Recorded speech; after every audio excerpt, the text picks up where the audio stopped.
The Lord be with you. And with your spirit. A reading from the Holy Gospel according to Luke. Glory to you, O Lord.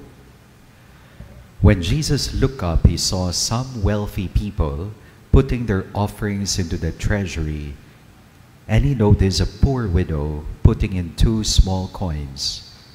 He said, "I tell you truly, this poor widow put in more than all the rest. For those others have all made offerings from their surplus wealth, but she from her poverty has offered her whole livelihood." My dear friends, the Gospel of the Lord. Praise to you, Lord Jesus Christ. Good afternoon, sisters and brothers in Christ. Peace and blessings to everyone. Giving or generosity marks or shapes our daily lives. Wala namang araw na lumilipas na hindi ho tayo nagbabahagi o nagbibigay, whether it is material or spiritual treasures. Treasures, time, talents, trust, friendship, forgiveness, the gift of faith. The Word of God, or the Bible, says God can never be outdone in generosity. God loves a cheerful giver. Give, and it will be given to you. Siksik, liglig, umaapaw ang darating sa iyo kapag ikaw ay mapagbigay. In Christian spirituality, it is said that the meaning of life consists in finding and discovering our gift. And the purpose of life is to give and share that gift. We lose what we selfishly keep, and we gain in giving. Our real riches, our truest treasures are not simply what we keep. Ang tunay na kayamanan, real riches, truest treasures, are what we give away. Mga kapatid, anong klaseng nagbibigay ka? What kind of giver are you? Are you a happy giver? Are you a consistent giver? Ikaw ba ay nagbibigay ng palihim, tingi-tingi, mabigat sa iyong kalooban magbigay? What kind of giver are you? In our gospel reading today, we have here a model of generosity, a poor widow. Kung sino pa ang hindi inaasahan, siya pa ang tunay na mapagbigay. In biblical times, widows are considered as the poorest of the poor. They lack security, support.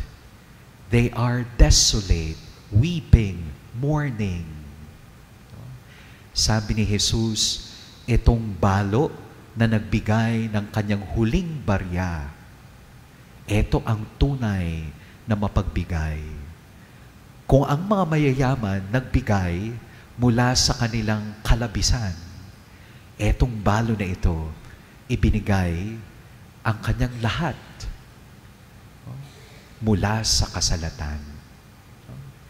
We have heard from our first reading today, 144,000 faithful people who stand with the Lamb of God. Napaka-powerful image. Etong 144,000 faithful people, blameless people, who are generous with their very own lives.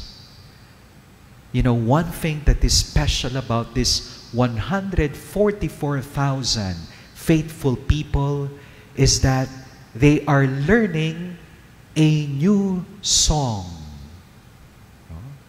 which is symbolic of their life of generosity. They are learning a new song, which is a song that they only know. The language of giving. It is a gift that continues to give. A gift that keeps on giving. Some points for reflection. We reflect our heart. What do we give? Why do we give? How do we give? First, what do we give?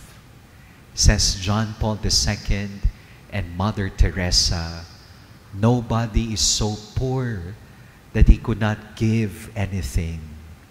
Nobody is so rich that he could not receive anything. Says Mahatma Gandhi, the world has enough for everyone's need, but not for everyone's greed. Second, why do we give? May mga taong mapagbigay dahil naranasan nila ang pagiging wala at walang-wala. May mga taong mapagbigay dahil sila ay masaya sa kanilang pagbibigay. There are those who give without expecting anything in return. The joy of giving is already the reward. Why do we give? And finally, how do we give? Do we simply give from what is left and not what is right? Do we simply give from what is excess and not what is essential? Paano tayo nagbibigay? Sabi ho ng isang philosopher na si Simone de Beauvoir, this is what real generosity is all about. You give your all, but then you feel as if it costs you nothing. Ibinigay mo ang lahat, pero pakiramdam mo hindi ka nagbigay. Ibinigay mo ang lahat, pero pakiramdam mo walang nabawas sa'yo. Nadagdagan ka, lumalim ang iyong pagkatao. My dear friends, this poor widow in the gospel reading today, Jesus on the cross teaches us that real givers, authentic givers, are happy people. Givers are not only happy people, they are healthy people. Givers are not only happy people, healthy people, holy people. And givers are not only happy people, healthy people, holy people, but they are free. Ang mga taong mapagbigay hindi lamang masaya, kundi sila ay tunay na malaya. Amen.